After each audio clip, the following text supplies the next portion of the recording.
So I don't know how well you're going to be able to see this. This is a before the walkthrough. Actually, this is midway through the walkthrough. I decided I'd turn my controllers on to test just to see if things show up a little bit better. And now I'm going to walk through, give you a quick glimpse of what they're looking like, and then I'll just roll in the detailed walkthrough and information.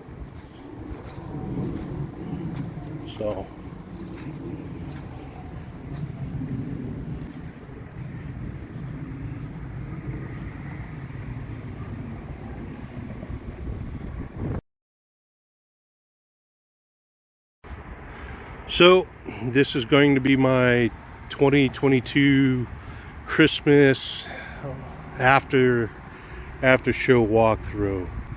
I'll do a couple of small clips and put them all together. So let's start on the lawn.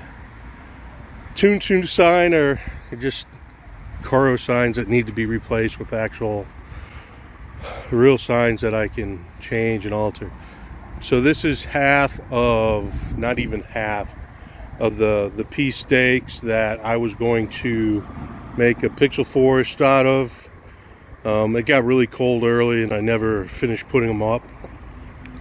My spiral trees, I like the spiral trees, but what I noticed is one of them is backwards.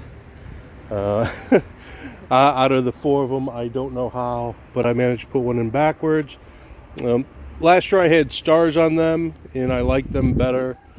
This one you can see where I put the stars, where I had the stars go through and on. This year I left them off to see what it'd be like, and I really think I like the stars. My arches, these first two are from last year, my original arches. They have a base that I got off of Thingiverse. They're nice, but they snap if you lean or touch them. So it's 1-inch packs with LED strip through them. They look really nice. I like them, but after all is said and done, I think I'm going to swap them out for different arches, arches that have more layers to them, like maybe a 3-layer arch. You only get so many effects with this, but with 3-layer arches you can get a lot more effect. And for the same size and spacing, I thought I'd go with something else. So these are the bases I got from Inspire Lights. That I printed those out, and they work very well. They stayed stable. We had some really high winds, and they stayed up. I should say everything pretty much stayed up the way it was put together, and we had some blizzard-like conditions come through this year. So yeah, I'm happy, and really it is. All they are is these sit on rebar, pound in a little bit. These are originally 36-inch tall. I think we're going to shrink them down, make them 2.5 feet. I've seen some at 2 feet. They look a little tight or a little short and stubby. Don't like the way they curl, but I don't know. Maybe I'll leave them at this height. This is the one that's backwards from all the others. As you can see, that kind of goes left, and this one goes right, or right and left. There they are. That's a difference there. They worked well. I do like the spiral trees. For what they are, they give good effect. Here are my mini trees. Gilbert Engineering and impressions. I decided to do the impression series on a lot of my stuff because it just, I feel it looks nicer than just solid white or solid black, and I didn't want to take the time or effort to paint them. But these are a 180 degree with the impression stars. These worked very well. Again, these are not tied down at all. They're just sitting on Inspired Light bases that I 3D printed out and made. You can see the tops. So that's the back of them. They just sit there. What I did is I drilled through all the way through, and let's see if I can get a picture of it. I put a nut on the inside that can spin, so I locked the long screw in place so I didn't have to thread the EMT, and that's how I keep them in place. I normally pick them up by this little hole, and they come and they're easily moved around. No rebar or anything this year, and they stayed put. They didn't topple. Nothing bad happened. My Mega Tree, same variation last year. This year I used Matos Designs base. That's a 4-foot diameter base. It worked out pretty well, but I think it's kind of small. It makes my tree kind of thin. But I used some EMT and just connected it down on the edges. That's same base I used last year. Just an 1.25 inch pole. Go up to the top. Oh, my star's turning. I wonder if I can fix that, reach it up there. It's not easy to turn, so our high winds really did that. That is a 3-layer star. Next year I plan to rebuild my Mega Tree, so I'll replace that with probably a 6-layer. But that topper is a new topper from Gilbert Engineering. It's the brand new topper that came out in 2022. That's an 18-inch, has holes and slots in it. I wanted to get something for the future that I can grow with. And since I plan to rebuild the Mega Tree, I thought that'd be something good to go with originally. So that will conclude the front. So let's talk about the house. So the house is a little bit different from last year. I added up the verticals, the horizontal eave, another vertical. Everything up on the second floor is new. I have window frames, some Gilbert Engineering flakes, some Boscoyo flakes. There's a wreath, more Gilbert Engineering down here. The porch, I added the eave, and then I have 1, 2, 3, 4 verticals down here. I will say the eaves and the verticals made a really big difference this year. It gives a lot of pop. I don't like the way I did this because I did the verticals really quick, and for Halloween, and I just added lights into some strip. Kind of, there's an eye hook up there, and I just kind of whip them together real quick. And the cool thing is that even if they flip over, you can still see them. Although they kind of look ugly during the day, it's not too bad. My one problem is on when I made this eave, I made half of it backwards. So what I ended up doing is, instead of running from one end to the other, it ended up meeting in the middle. I was going to run from both ends to come in, and that wouldn't have worked out well. So thanks to Marianne Cherry, he took care of me, got me working on custom models, and he gave me a custom model to fix this so it works properly. So what happens is, I don't know if you can see, let's see if I can zoom in and get a decent little spot. Let's see, from right here, the entire second floor is off of that receiver box, with power injection for the upper floor. So what happens is, goes into the big flake, goes into the vertical, gets power injected across the top, comes down, gets power injected, and goes into the flake. And then the rest of it is that was 1. 2 is these. 2, 3 is in here with the power injection. And 4 is down here with the power injection. I found I had to, for these are what are they? They were given to me. They're flat square nodes from Matos Designs, and they're the only ones I have, and they work a little bit different from all the other Pixels I have, and I have to start the chain with one of them. My third window, it's like, I think these are on 1, and then I start right here with another, and then I power inject and I run down here.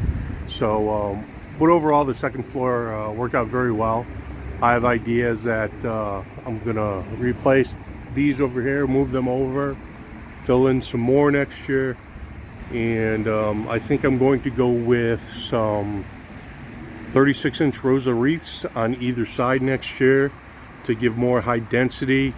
And I'm going to rework down here also, because it's just a flake in a flake.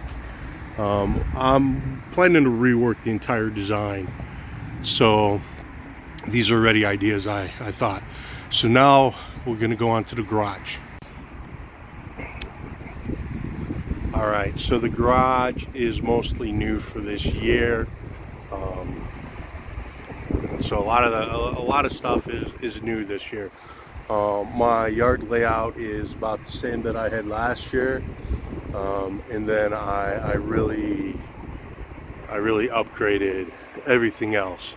So I have a vertical, a horizontal, and a vertical. It feeds off of down at the bottom, goes up, over, and down. I was supposed to put 2 more verticals, one over here and one over there. Again, I ran out of time and it got cold, and I have to think about how I'm going to attach them, because I don't want to be drilling through the bricks. So that's something I need to think about for next year. Everything's fed over in this corner from the controller around the corner, which caught a glimpse of, but we'll get into in detail later. So it goes from right to left.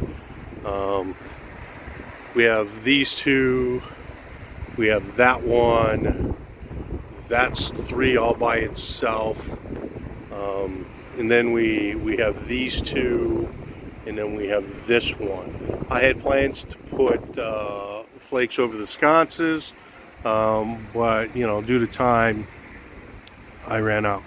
I like this setup. It works very well. Everything's put up with 3D brackets over here, and the same with the windows. They're all 3D printed brackets. I use Black Pet G, and we'll show you some things. These are 3-inch brackets because I wanted, let's zoom in a little bit. I wanted the ability to have them out far enough so the back cords wouldn't be rubbing and getting in the way. And they worked out really well. And as an added bonus, let's see if I can go down, it turned out to be a great width to turn into a cable channel. And if you can tell by here, I just ran into my car, that I just lay the cables on those brackets and just run them all the way down to this area, kind of keep them together, and then they go around the corner. We're going to talk about that in a little bit. But let's talk about my wreath. So I got a wreath, and so my problem is how to get it up and down, because the front of my garage, I've never tried to mount anything to it, and apparently it's shoddy construction. and there's a vent behind the wreath that actually isn't properly attached to the framing of the house. So when I went to originally put it up, it just flexed and bowed the whole entire front of the garage. So what I ended up doing is, can I get into there? I put pulleys in, and what I did is I have some PPD. I have Inspire Lights brackets for the PPD Geo Wreath. That's what this is. They're just printed out. It's on there. Behind it is 1/2 inch EMT. So I have 1/32 or I think it's 1/16 coated steel cable going up attached to the back of that. And basically what I did is I just pulleyed it up into place, and on the side I have some eye hooks that it just lock it into place. And that allowed me to be able to just winch it up, you know, one side at a time without having to get up on a ladder trying to bring that up in cold, windy weather and not hurt myself. The problem is that was the last thing that well, it wasn't the last thing, but the horizontal, the eave was already up, so it kept rubbing against it. I was pulling it up. I need to make an adjustment. The way I originally got it, I have it crimped at the top, made it just harder to pull up. I'll take that off and just have it run straight down, and then that'll be easier to raise and lower it. And then what I did is at the bottom, because of windstorms, I used some bungee balls and just connected them to the wreath to kind of stretch out, put some tension on the bottom so it doesn't flip around and get too far out of place. It looks like they've stretched out a little bit, but it's held it in place. And we've had 50+ mile-an-hour winds and negative 10-degree plus weather at the same time in blizzard conditions. So yeah, it held up well. I'm happy with everything so far. Everything stayed up, and those are siding clips hanging up there with bungee balls on pretty much everything. It makes it easy to hook up, and generally the weight keeps a little tension on them. They can wiggle a little bit, and yeah, they stayed up. They don't fall down. Easy to, once you get the clips in place, easy to go up and down. All right, so now we're gonna take a look at controllers. So here are my controllers. This is my first controller. This is my original controller box, although it's been upgraded for this year. This is the same controller I used for Halloween, but the Halloween it wasn't upgraded yet. So as we look into it, I have the Falcon F16 V4 with an expansion on it. The 16 in the front generally drive all the props going forward. The 16 in the back generally drive all the props going backwards towards the house, the first floor, and it also has the Mega Tree on it. So currently right now it's a 24 strand, 50 lights per strand Mega Tree, and I run 4 strands per port. So you do the math. I only need 6 ports to drive that, and a 7th port to drive up for my tree. Underneath it, if we can see, we have some power distribution. There's a fusible block underneath there that I don't think you'll be able to see. And the power supplies are Meanwell RPS 500 watt power supplies. So yeah, so I have power in, and it's hooked up, so it has Ethernet and then one smart controller available to it. The box works. I don't have any problems with the box. We can see things are dry. It was dry in there last year. I did not have any problems with water getting in. Not that I could tell. And I don't think I have any problems this year either.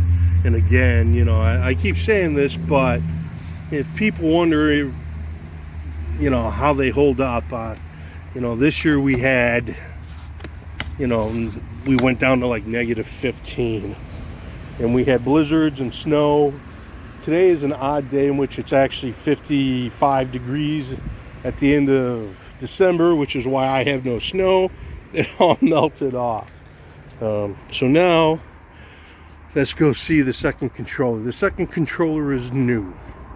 I've never used it before. I had to build it for Christmas, and this is what I came up with. I wanted something outside, so I went with the Bud Box. It's a fairly standard Bud Box build. I can't reach up there and grab it, but should have thought about that to begin with. But it's out of my reach, and I'm a tad over 6 feet tall, so nobody's really going in there. Not get to the top clip without some effort. It's a standard build. It's a Falcon F16 V4 in there. It has a Meanwell LRS 350 watt power supply in there also. So that, oh, is it a 350 or is it another 500? It might be the 500 in there. I'll have to check. But as you can see, I need to, this was the last thing that I put up for the show to work. I put up all the props and everything. I ran the cables over, and then this was the last thing. I had to wait for some parts to show up.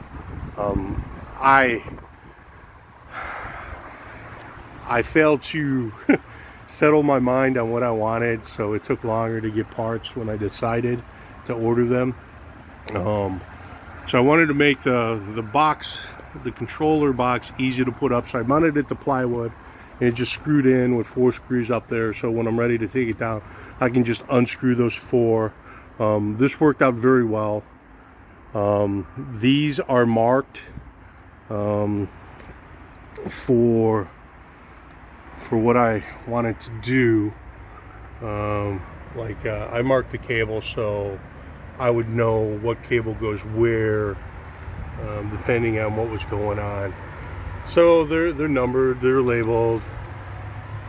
These 1, 2s, and 3s, those go to my PVD wreath. You know, that's the first string, the second string, the third string. You know, I put these ports on here, and I had a thought that what I had issues with when I was trying to put things in the dark, I'm gonna color code my odds and evens a little bit. So my odds will be one color and my evens will be a different color.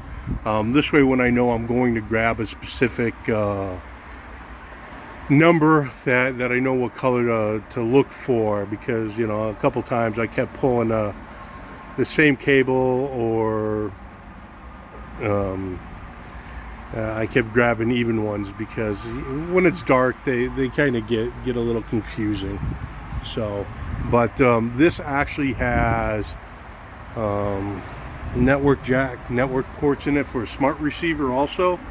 So I have a network in. Well, this is my power in, and my power in just goes to